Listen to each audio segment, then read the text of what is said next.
Ya, Ustaz. Ya, perkuliahannya dimajukan. Jadi untuk yang puasa nanti perkuliahannya dimajukan.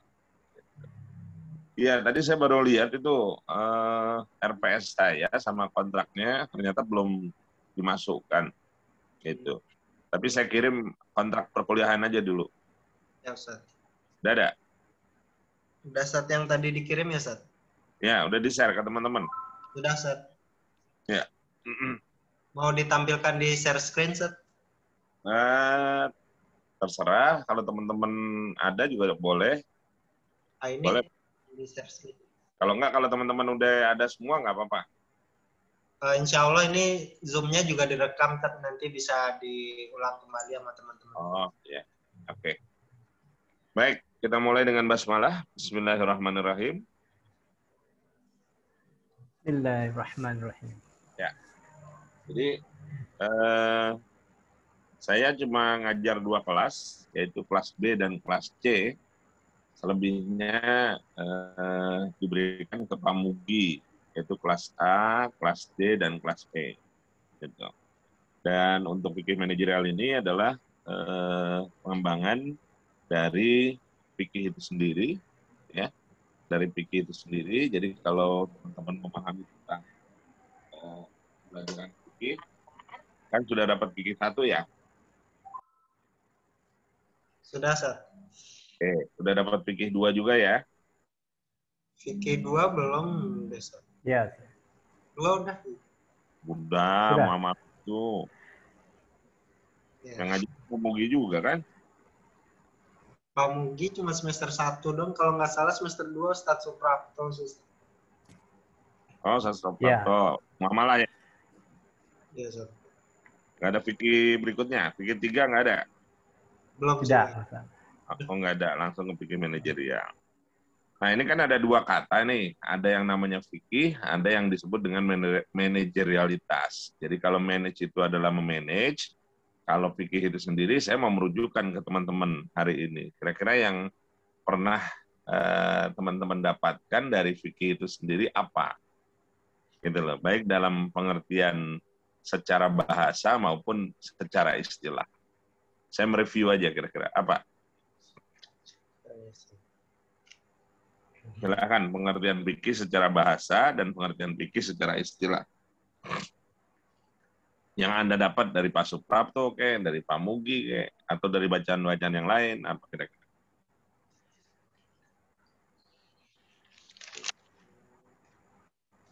Ya, Ustaz. Ya. Fikih itu kurang lebih cara kita bertoleransi, di mana dalam fikih itu banyak sekali khilaful ulama dalam perbedaan masalahnya, Ustaz. Nah, terus? Kayak kunut, ada yang pakai kunut, ada yang enggak. Dan itu kita harus bisa membangun sikap saling menghargai pendapat satu sama lain. Itu secara apa itu? Apa ya? Mungkin secara skillnya, Ustaz, ya. Efek yang kita dapatkan gitu. Terus apa lagi? Terima kasih, Ustaz. Ya, apa lagi kira-kira? Yang ini Ustaz, kalau secara bahasa yang kita pahami fikih itu adalah pemahaman Ustaz ya. Secara bahasa. Ya. Kalau secara istilahnya fikih itu mempelajari tentang bagaimana tata cara untuk beribadah Ustaz. Ya, ada lagi, satu lagi deh komentar siapa yang teman-teman? Saya, Ustaz. Fikih itu pemahaman dari ulama terhadap masalah yang tidak disebutkan di dalam Al-Quran dan hadis, atau bisa disebut ijtihad ulama. Nah, secara apa tuh? Secara istilah. Istilah, secara bahasa? Secara bahasa fikih itu pemahaman sih. Pemahaman, oke. Jadi saya coba garis bawahi bahwa fikih itu bimana al-fahmu, paham. Gitu ya. Secara bahasa, fikih itu adalah al-fahmu. Kemudian secara istilah, bahwa fikih itu adalah ilmun. Dia adalah ilmu pengetahuan, ilmun, ya, bil ahkami asyariyah, yang berbicara tentang hukum-hukum syariat, Ya. Ilmun bi ahkami syariah bi adillatiha al-yaqiniyah. Ya, ilmu yang membahas tentang hukum-hukum syariat dikuatkan dengan dalil-dalil apa? Dalil-dalil Allah. Adillatiha al-yaqiniyah. Dengan argumentasi-argumentasi dalil yang apa? Al-yaqiniyah? Al-yaqiniyah? Ilmun bil ahkami syariah bi adillatiha al-yaqiniyah. Ilmu yang membahas tentang hukum-hukum syariat yang dikokohkan dengan dalil-dalil yang meyakinkan atau dengan argumentasi yang up to date. Gitu. Ya. Nah, si fikih secara bahasa tadi itu tidak cukup hanya sekedar al-fahmu. Benar kata teman-teman tadi bahwa fikih itu adalah faham. Tapi lebih daripada sekedar faham, yang lebih harus dikedepankan dalam persoalan fikih adalah al-ibham. Apa itu al-ibham? Memahamkan ya, Ustaz? Bukan memahamkan. Bukankan. Memahami, Ustadz. Ya, memahami. Fikih itu bukan sekedar paham, tetapi mampu memahami. Kenapa dikatakan mampu memahami? Karena kecenderungannya fikih itu pasti berbeda. Sampai hari kiamat sekalipun, yang namanya fikih itu pasti berbeda. Berbeda dengan syariat.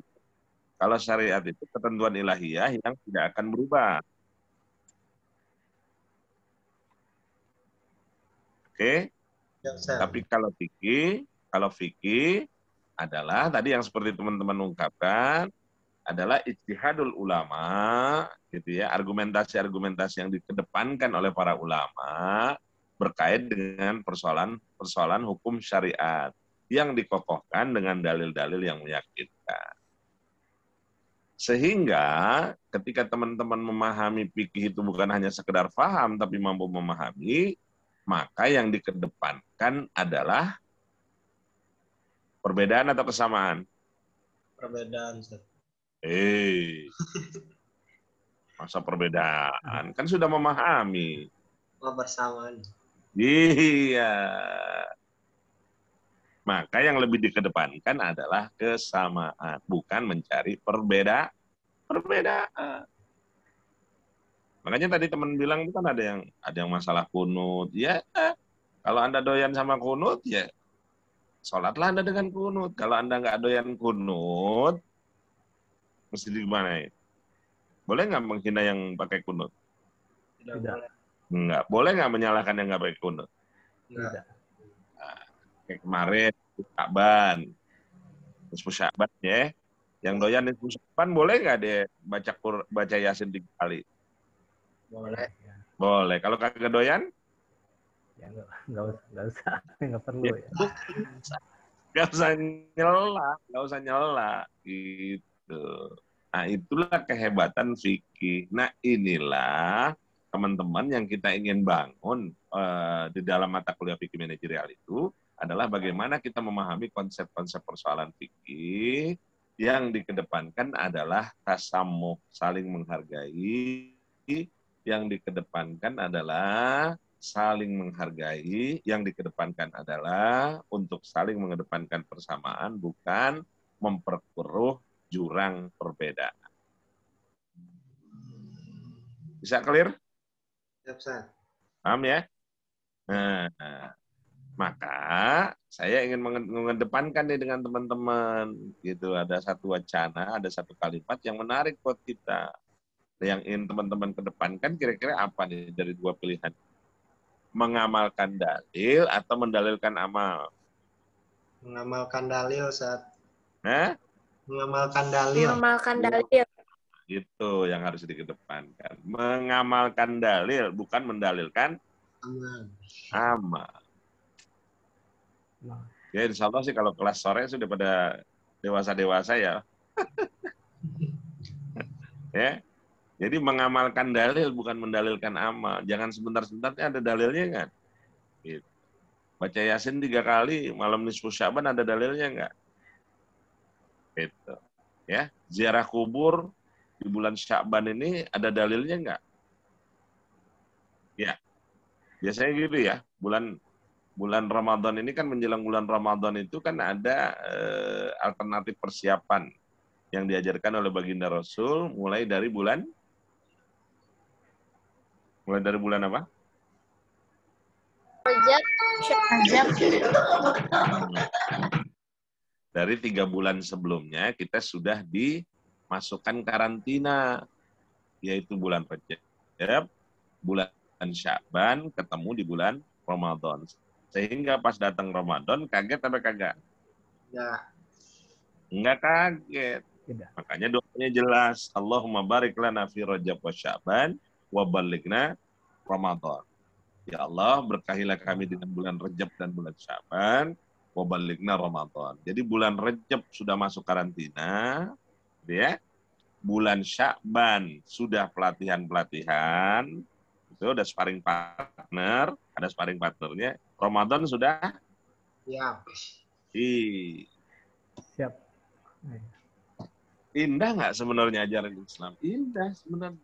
Kalau mau dipahami secara baik dan benar.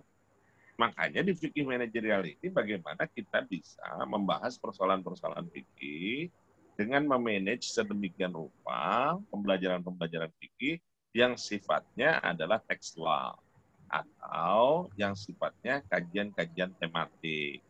Sehingga menarik pembelajaran fikih itu, bukan tidak menarik. Gitu. Ya, dan umat Islam harus cerdas. Harus cerdas nggak kira-kira umat Islam? Harus, Ted. Harus. Lihat situasi dan kondisi sekarang ini, waduh. Ya, teroris aja dalam sekejap udah bisa ditemukan ya. Ya, betul ya. Iya. Harun Masiku sampai sekarang ketemu nggak tuh? Kemana tuh Harun Masiku? Ada yang tahu nggak? Aduh. Ini baru lagi nih, ada wanita berjilbab masuk ke Mabes Polri kalau tidak salah, kemudian menyongsongkan senjatanya ke itu, gitu, ke petugas, gitu. Lo mau menyerang Mabes Polri kok cuma 1 orang. Nah, ini harus cerdas umat Islamnya, gitu. Melihat persoalan-persoalan yang ada hari ini, gitu. Jadi dikotominya adalah digiringlah opini sekarang ini bahwa itulah Islam tentang radikalismenya, pluralismenya, dan lain sebagainya berkait dengan keislaman itu sendiri. Dan inilah tema-tema yang kelak akan kita bahas berkait dengan pembelajaran fikih itu sendiri. Jadi intinya, pendek katanya saya ingin mengetengahkan kepada teman-teman, ayo kita bahas fikih dalam kajian konsep, gitu ya. Nanti kita analisa berkait dengan realitas di lapangan. Sehingga kita paham benar bahwa ada dinamisasi di dalam proses pembelajaran fikih itu sendiri. Artinya banyak yang harus dikupas dalam persoalan-persoalan fikih sehingga menyentuh baik untuk kalangan peserta didik maupun lingkungan, sehingga belajar fikih itu bukan hanya sekedar gagasan, bukan hanya sekedar konsep, tapi mampu diimplementasikan dalam kehidupan. Sampai di sini dulu, ada pertanyaan?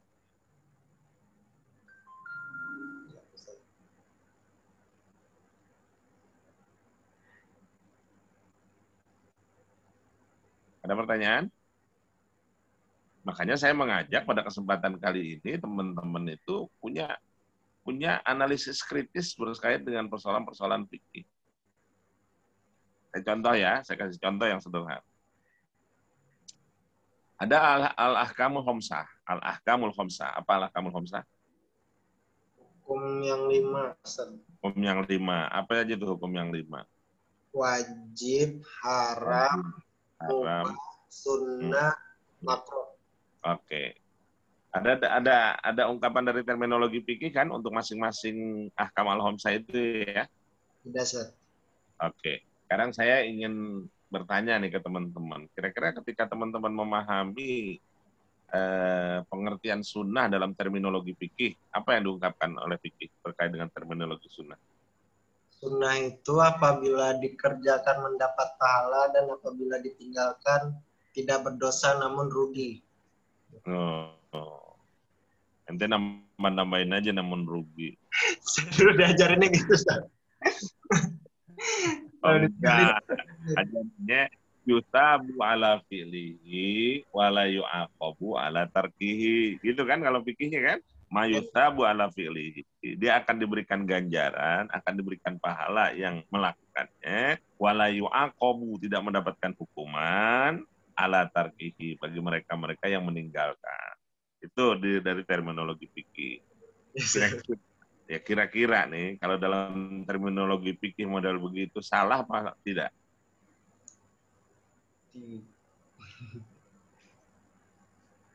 Tidak, Ustaz. Tidak, memang fikih menentukannya begitu. Tapi kalau benang merahnya ditarik hari ini, kira-kira kalau kita tarik benang merahnya hari ini, kalau orang frame di benaknya mengatakan ditinggalkan, dikerjakan dapat pahala, ditinggalin nggak apa-apa, kira-kira pertanyaan saya berikut, bagaimana dengan amalia sunnah? Banyak nggak amalia sunnah yang ditinggalin gara-gara begitu? Banyak, Ustaz. Banyak. Banyak lagi. Hampir seluruh amalia sunnah pasti dikerjakan. Pertanyaan saya, kenapa Anda tidak mengerjakan ba'diyah dan qobliyah? Jawabnya? Jawabnya karena nggak dosa. Nah, karena sunnah. Kenapa Anda nggak tahajud? Karena sunnah. Kenapa Anda nggak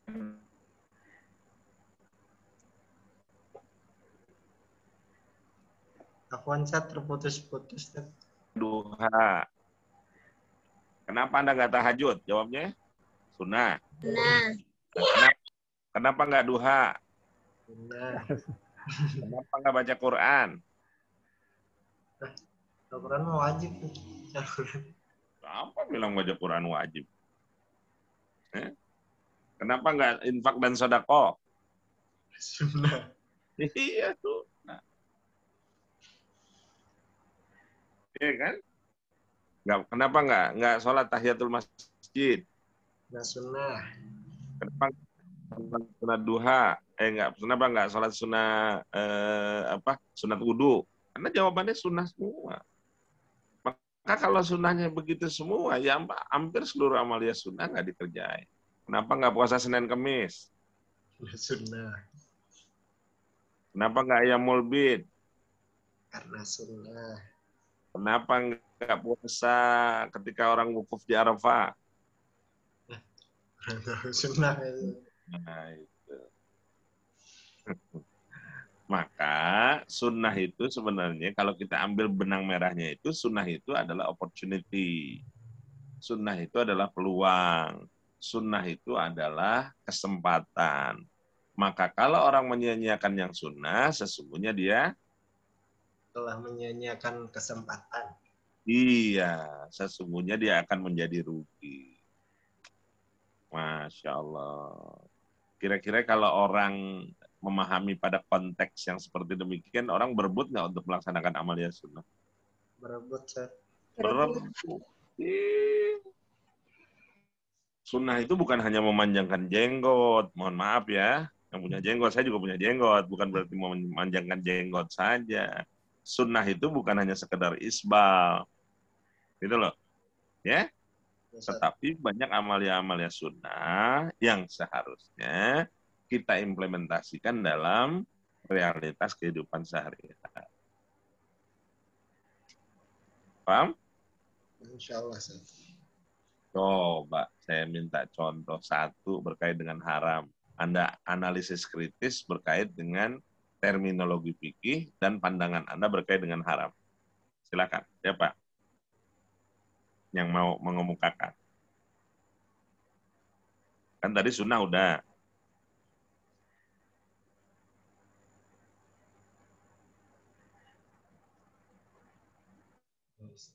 Jadi ada terminologi fikih, ada yang dari segi bahasa, yang sederhana dari segi bahasa, sehingga orang gampang ingatnya.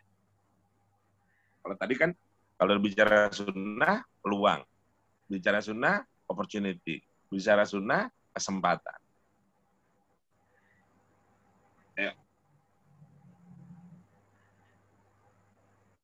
Ini manajerial loh. Memanage dari segi bahasa, memanage dari segi yang lain. Silakan. Coba saya set. Ya, monggo, silakan. Dari terminologi fikih itu haram itu adalah apabila dikerjakan mendapat dosa dan apabila ditinggalkan mendapat pahala. Secara mudah dipahaminya itu haram itu mencelakakan. Mencelakakan. Serem banget ya. Ada lagi teman yang lainnya, silakan. Nanti ketua kelas ya? Saya ini penanggung jawabnya aja. Oh, PJ. Nanti bukan punya jenggot aja tuh yang sunnah, udah punya bang juga. Bagus, Walkman-nya bagus itu. Insya Allah. Ayo, apa lagi? Ayo yang lain, silakan. Tadi ada itu tuh, Pak siapa tuh yang tadi pakai headset? Pak Naga Kunadi. Pak siapa? Naga Kunadi, Ustaz. Pak Naga Kunadi. Mana? Ya, saya, Ustaz. Ya.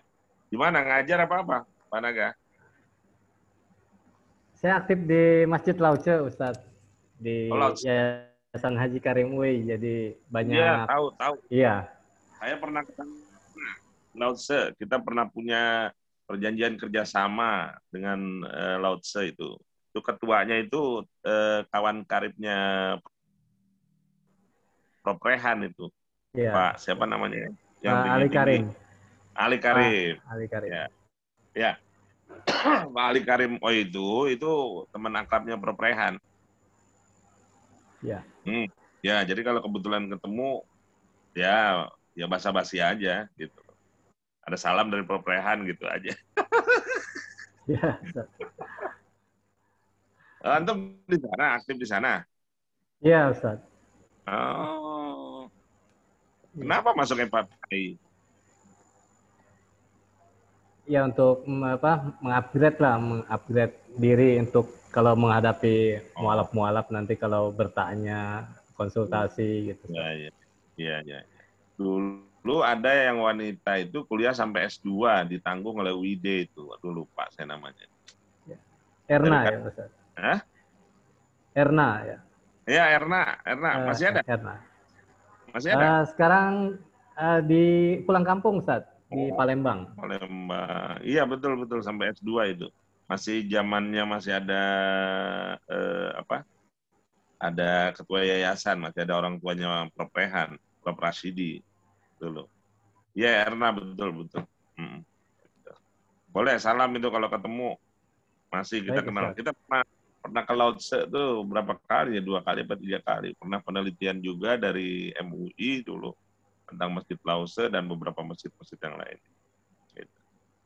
Ya, mudah-mudahan bertambahlah komunikasi kita berkait dengan aktivitas pembelajaran.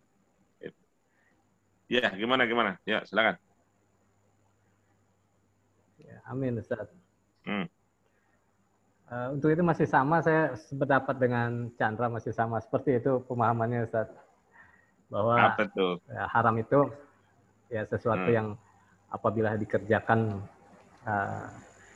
berdosa, apabila ditinggalkan berpahala, seperti itu. Secara bahasanya seperti itu dan ya. Secara bahasanya yang sederhana, yang gampang orang lihat, ya gampang orang ingat, apa tuh? Membahayakan atau mencelakakan itu, Ustaz. Oke. Yang putrinya, mana yang putrinya? Ayo, saya minta yang putri satu. Siapa?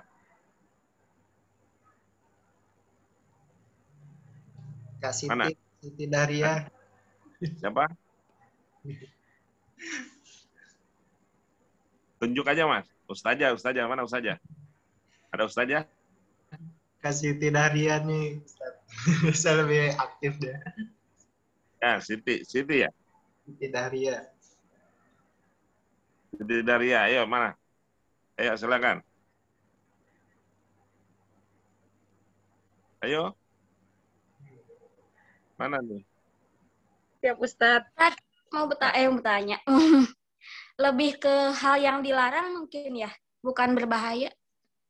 Yang dilarang. Iya, dilarang keras. Dilarang keras. Emang ada yang nggak keras yang nggak dilarang? Ada. Minuman keras dilarang kan? Iya. Iya. Tapi kalau batu es nggak dalam kategori minuman keras.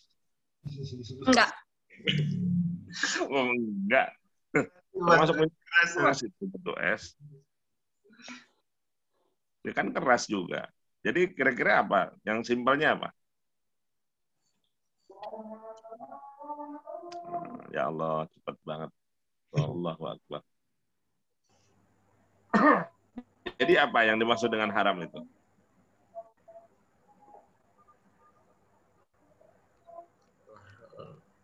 Tadi dari Punjab apa? Yang haram itu? Ini Ibu siapa nih? Siti Ibu Dahria. siapa ini? Ya? Ibu Siti Dahria. Ibu Kalau Siti Dahria. Iya siap Ustadz. Kalau secara Enggak, ini pengertian, di mana? Ustazah di mana nih? saya di Ngajar rumah atau apa? Ustadz. Ngajar apa? Saya ngajar. Ngajar di mana? Saya kalau pagi ngajar TK. Kalau siang saya pembina ekskul pramuka Ustadz. Oh, iya. Itu. Kalau yang tadi yang itu siapa tuh yang sebelumnya? Saya belum hafal nih. Siti Rahayu. Siti Rahayu di mana tuh tugas? Iya Ustadz. Di mana tugasnya? Kalau saya kerja belum ngajar. Oh, kerja di mana? Di Guardian Ustadz, di apotek. Ya. Oke. Ibu tadi gimana? Silakan. Kalau secara epistemologi saya mungkin sepakat sama tadi Kokoh sama Cada. Kalau secara ini mungkin terlarang ya Ustadz. Ini ngomong-ngomong Kokoh yang di laut. Haram itu kata lainnya. Iya, Sat. Oh iya, maksudnya Pak Naga Kunadi. Kalau di kelas dipanggilnya Kokoh. Gara-gara di laut dipanggil Kokoh. Iya, Sat. Aduh. Ntar ketemu Pak itu tuh. Dia apa? Bahasa Mandarin itu. Ayo, udah Bu, silakan. Apa? Kalau secara pengertian mungkin sama, Ustadz. Cuma kalau secara tadi mungkin secara singkatnya itu terlarang, Ustadz. Terlarang. Oke. Enggak, intinya semuanya hampir sama, teman-teman itu. Jadi kalau di dalam terminologi fikih itu adalah mayusabu ala tarkihi wa yu'aqabu ala fi'lihi. Jadi kalau dia meninggalkan itu dia mendapatkan pahala, tetapi kalau seandainya dia mengerjakan dia dapat dosa. Oke. Nah, tadi teman-teman sampaikan secara bahasa pun betul. Cuman ada bahasa yang lebih sederhana, ada lebih bahasa yang mengesankan, yaitu kehormatan. Paham kira-kira? Artinya begini, kira-kira kalau orang tidak mengerjakan yang haram, dia terhormat atau tidak terhormat?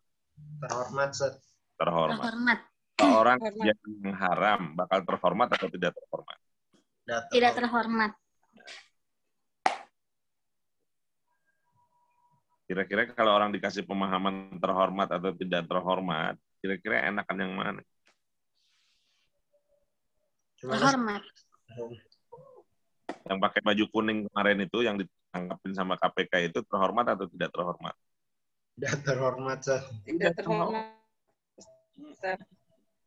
Makanya waktu diperintahkan di dalam ayat Al-Quran wala taqrabuz zina innahu kana fahisyata wa sa'a sabila, gitu loh. Jangan deketin zina. Zina aja udah nggak boleh, gitu. Deketin aja udah nggak boleh, apalagi melakukannya.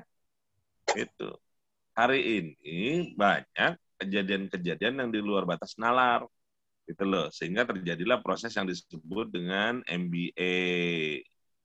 You know MBA? Belum, Ustaz. Married by accident.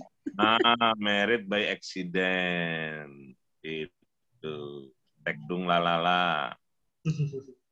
Gitu. Ya. Ini umat Islam digiring opininya ke arah situ. Anak-anak kita itu dijejelin model kayak begitu. Ada kebebasan pergaulan. Enggak juga, ada batasan. Coba deh Anda perhatikan. Anda perhatikan secara seksama. Ya, kalau kita berbicara tentang kehormatan. Kenapa orang berzina saksinya masih berapa? 4. Masih 4. Kenapa masih 4? Kurang tahu, Ustaz. Kenapa masih 4? Nah, itu yang harus jadi terpercaya, Ustaz, lebih yakin. Lihat. Jadi nggak bisa sembarangan. Nggak bisa kita mengatakan lu berzina. Nggak bisa. Ada orang lain nggak yang menyaksikan? Baru 3. Ya, masa ente panggil teman ente, yuk lihat-lihat nih supaya bisa dilihat. Supaya kita bisa menyaksikan orang melakukan perzinahan. Nggak bisa begitu.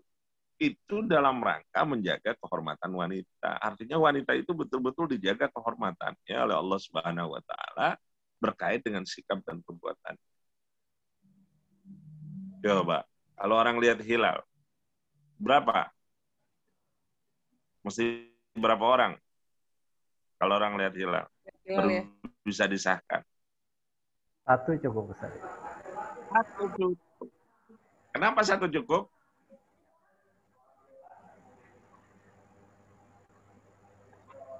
Kenapa 1 cukup?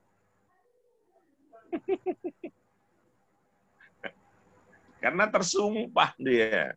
Gitu.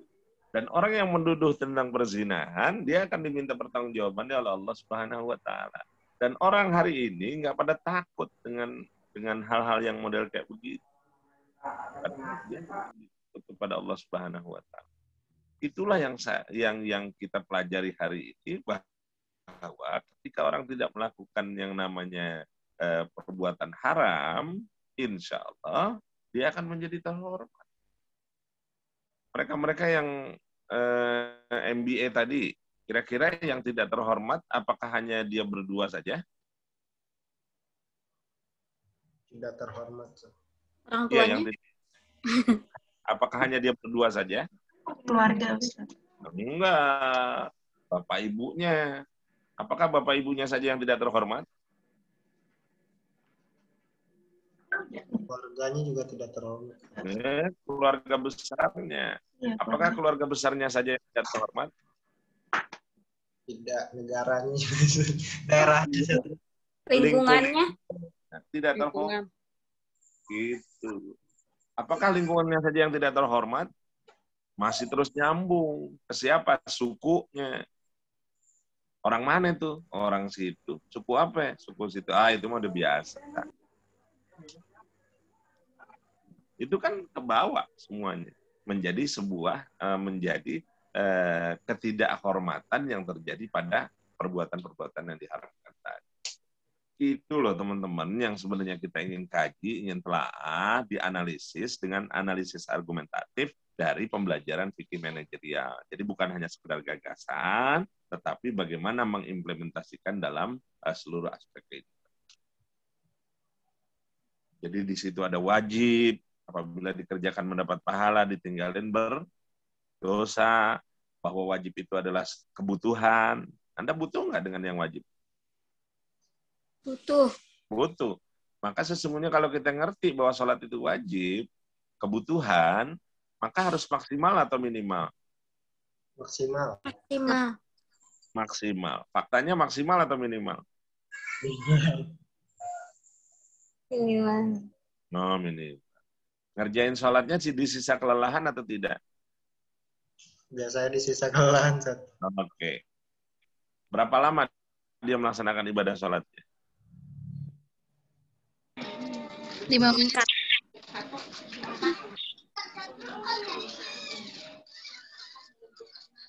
Coba teman-teman pernah ngitung-ngitung nggak tentang ibadah sholat? Nggak pernah, Ustaz. Saya kasih analisa sederhana ya. Sholat itu 5 menit lah rata-rata. 5 menit pakai wudhu ya. 5 menit dengan wudhu ya. Biasa. Oke. Kalau mau 10 menit, itu kalau lagi berjamaah. Betul ya? Betul. Oke. Kalau sholatnya sendirian, speednya bisa diatur enggak? Bisa. Oh, bisa. 5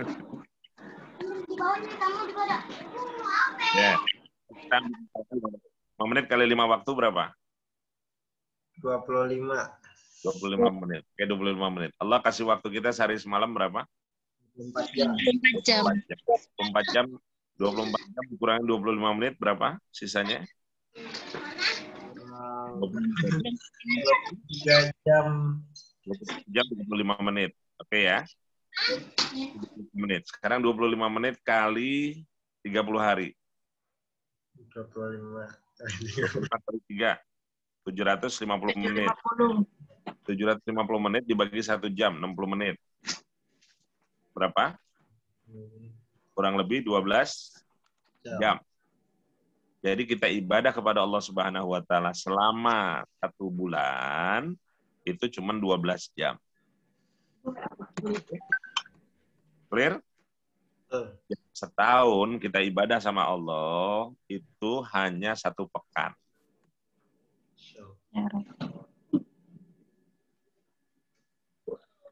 Berapa 1 pekan? Kira-kira pantas nggak kita bilang kita bodoh? Belum, Ustaz. Ya kalau mengharap sih pantas-pantas aja gitu. Dan itu 1 pekan dalam 1 tahun gitu, itu baru batas yang berkait dengan kuantitas. Kuantitas. Bicara kuantitas, bukan bicara kualitas.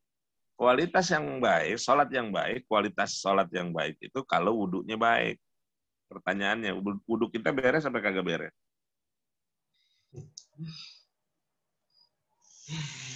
Kadang terburu-buru juga. Nah. Oke. Jadi agak pantas banget kalau kita merasa paling soleh sendiri, paling Islam sendiri, merasa paling benar sendiri, merasa surga nggak ada yang punya selain gue. Ada nggak yang begitu? Ada, Ustaz.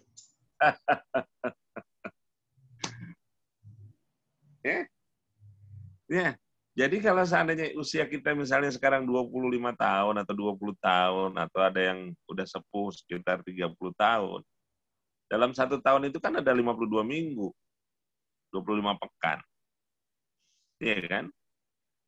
Kira-kira sembahyangnya udah setahun apa belum? Belum kan?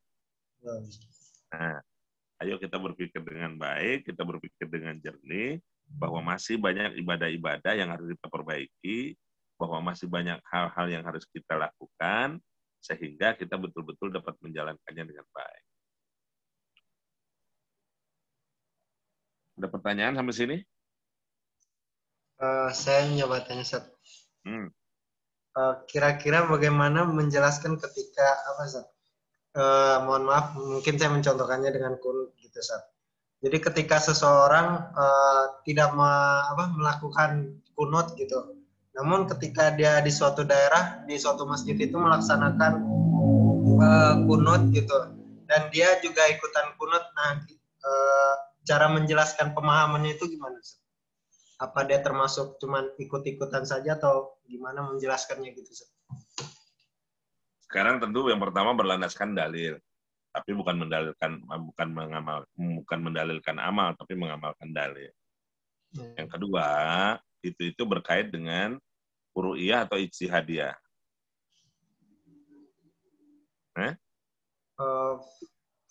Furu'. Iya, ijtihadiyah dan furu'iyah. Nah, nanti kan kita akan membahas tuh nanti di pertemuan berikut yang berkait dengan bermadhab tetap berijtihad, berijtihad tetap bermadhab. Gitu.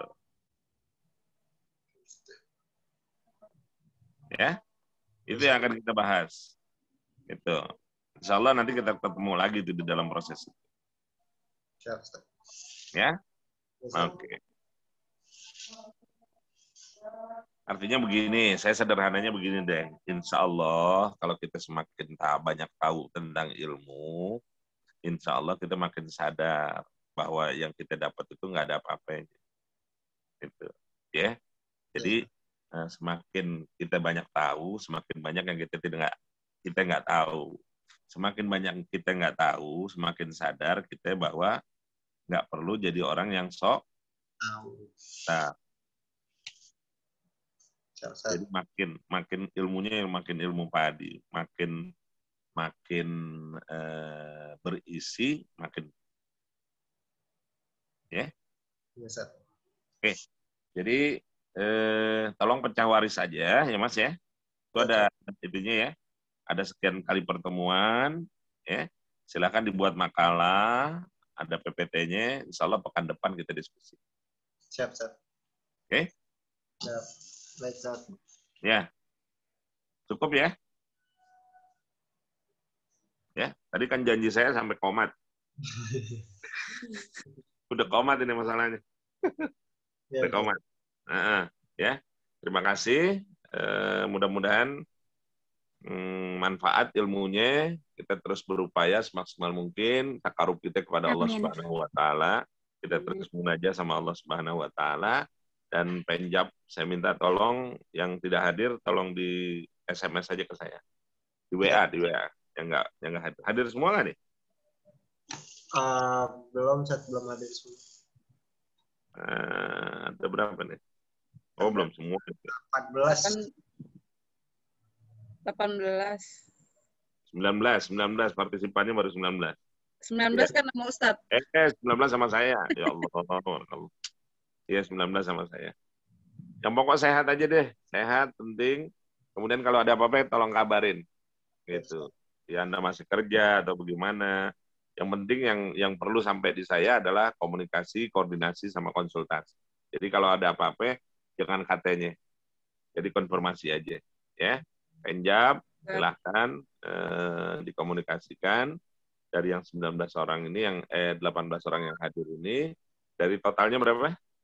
23, Ustaz. 23. Ya, terus yang sisanya kenapa? Tolong diinformasikan. Siap, Ustaz. Masih ada kuliah lagi setelah ini? Ada, Ustaz. Ada? Ada, Ustaz. Iya. Jadi gitu aja. Nanti bulan puasa kita tarik ke depan. Nah, dan untuk pertemuan berikutnya kita sudah mulai paparan. Silahkan. Yang pertama tentang khalifah, ya, khalifah di muka bumi. Gitu. Ya. Terus waktunya, karena waktunya memang berdekatan dengan waktu Isya, memang sudah qomat, gitu ya. Jadi kita akhiri dengan kafaratul majlis. Subhanakallahumma bihamdika. Assalamualaikum warahmatullahi wabarakatuh. Waalaikumsalam warahmatullahi wabarakatuh.